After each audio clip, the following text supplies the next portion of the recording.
I'm a big tuck guy into butterfly guard. Okay, go ahead and open your guard. So just open.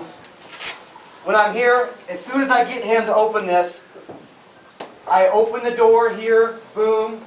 I tuck this in, and I shut the door. Did everybody see that? See how you just scooted away? He didn't like that I had his arm. But that's the way it is. His head's against the fence. See, I get to make the rules. Okay. Why do I want this leg tucked? Control? Yes. So it can't submit you. Correct. That's the correct answer right there. I can't block punches with my shin either. So, I mean, with that, absolutely triangles are out the door. Okay? And 99% of arm bars are out the door. Now, I can be really silly here. If he kicks that leg over my head, he's got a good situation to get an arm bar. But, I mean, I really got to... Fighting's big where I got to make a huge mistake and I can lose. Or if I put 5 or 6 small mistakes together, I can lose as well. But this would be one of those where I'd have to put like 20 mistakes together in a row. But it can't happen. So I'm a big tucker. So that way that doesn't happen.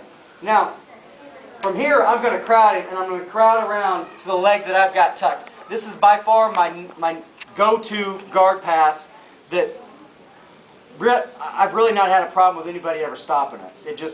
It just the way my body is and the way my technique is, this is great for me. Okay? So if I'm looking, what's your first name again? Evan. Do you mind if I call you Evan? No. Evan here, as I'm looking at Evan, I've got the left leg tucked. I take my opposite hand, which will be my right hand, and I underhook this side. Where do I put my head? Where at? What side? That side. This side? You were wrong. You were right last time, wrong this time. I've got to keep my head right over here. Because I got to keep it between his head and this arm. Why would I keep my head between his head and this arm? Create space. Say again? Can't lock onto it? So if my head's over here, he can key lock this arm. No, go for the key lock. You see that? And go ahead and Evan just key lock. If I'm in a key lock situation, if I can get my head in here between the key lock and his head, I've stopped that key lock. Okay? Did you ever see that? I'm a huge key locker. My bread and butter. So I'll tell you, if the only thing he's got here is this key lock, because I got to come up here and I'm going to do this. But if my head's in the way, he doesn't have it. And if somebody's got you in a key lock, if you can get your head between the key lock and his head, he doesn't have any power. That was a freebie. I'll do that in for you. So here I am. As I'm looking at Evan, left leg's trapped in the butterfly. I've got the right underhook here. And now I start creeping around with my head over here on the opposite side. So when I push this leg down, he can't key lock me. See how I'm walking around? I'm off center. Now all I got to do is I got to push this down. It's a very easy movement for me to just push that down. What I do is I take my right leg through most of the time here. And I actually, see how my shoelaces, or what I would call my shoelaces, are still controlling that leg? Because if I just went all the way through, he'd be able to maybe bring that knee back through like he just did. Okay, I don't want that to happen. So I'm a big shoelace guy. When I pass something, I like to control that leg so I can come in and get fully situated where I'm at. Now I've got the far side underhook, and I've got control of him.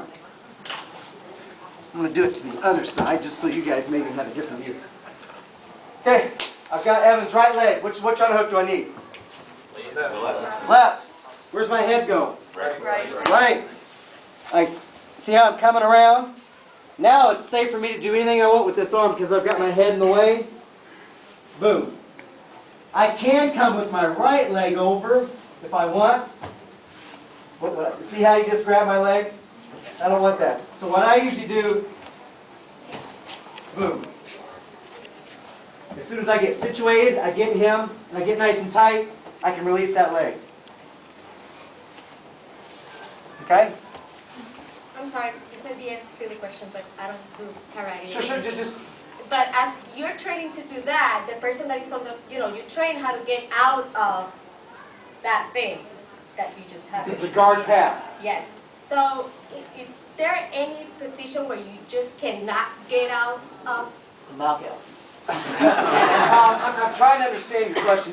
It's like a position there's no escape from. Well, you know, if somebody's got your back, it's pretty hard to get out. When somebody's, when Evan's here, I mean, there are definitely ways to get out of here, but this is a tough situation for this guy to get out of. I mean, I've got to peel legs, and I'll try and hop out, but I mean, it's a tough situation. Like voice play.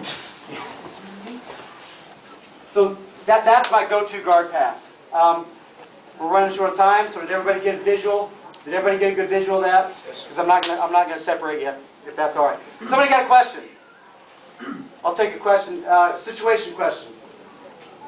I got one. I just want to try something. I thought I saw a triangle, but I'm sure it's not there. So, got the overhook, and as you're passing, what prevents me from controlling here and threatening here? Or are you just... Well, so you're thinking that I'm going to give you the control of this arm? Yeah, just like as we're scrambling, what do you do personally to prevent this leg coming through? When I'm hearing this, oh, that's right. I'm controlling this arm and everything, and when I come up here, this leg goes down. Now with this leg down, there's no threat of this leg You're doing just using like your body weight Yes. and getting this leg over there as quickly as possible. Okay. Can you transition to arm triangle pretty easily from that as well? Because your head's already from the Yeah. chest, so he can Yeah. put his arm up. If he keeps the arm up there. Where was I going to go?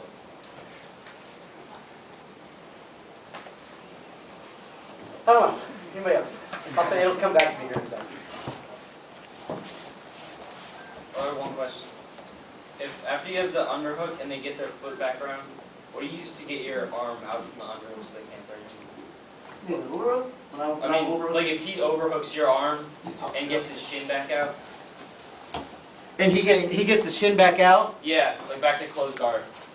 What do you use to get rid of the? Oh, he's saying how do you get this under? Well, this is a situation where, release for a second. When I'm fighting, go ahead and stay here. When I'm fighting, where do I want my hands at all times? On the person. On the person. We're at on the person. From the nipples down. Okay? Just because if you're up here, of course, I'm liable for arm bars. So always on the person. Okay? That keeps him from doing this. Because this, for me, it's a good situation because I'll come back and I'll tuck and I'll try and pass.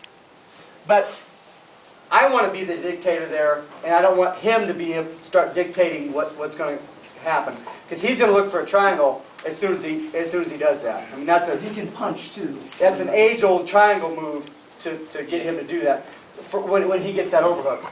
So you just be careful. Keep your hands on him the whole time, and just remember, when you're in here, that's what he's wanting, and he's going to try stuffing this arm to come up and go into the triangle. Okay? Now, you're on your back. The number one thing I can tell you is the far side underhook. I want to control this guy, and that's the way I float. Went out and trained with BJ for his last fight, and it's funny how two different guys, we just are totally opposite. When it comes to on the ground, I found out we actually got a lot in common. We get along real well. But on the ground, he floats his hips around and doesn't like to be controlled and likes to float around, and I'm the exact opposite. When I'm wrestling somebody, I'm going to pin your hips down, I'm going to cross, I'm going to do whatever I want by controlling you, and he's a floater. But say something happened, and he's got far side underhook, okay? What he's going to do is he's probably going to bump me up and then come out the back door, okay? So that's bad. When I come out, I always want the far side underhook. And if I don't have the far side underhook, I probably won't come out. This whole move here, if I don't have the far side underhook, I won't try it. I just